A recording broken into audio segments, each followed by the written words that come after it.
البرق هي واحدة من الظواهر الفريدة من نوعها، حيث أن سرعة البرق تقدر ب120 كيلو متر في الثانية الواحدة، وهي سرعة كافية لنقلك من مكة للمدينة خلال 4 ثواني فقط.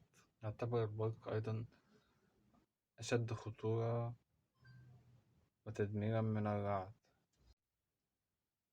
إن كنت في المنزل فاحرص على عدم استخدام الهاتف للضرورة القصوى في الحالات الطارئة عند حدوث الرعد أو البرق، وابتعد عن المعدات المعدنية والكهربائية قدر الإمكان إن كنت في الخارج.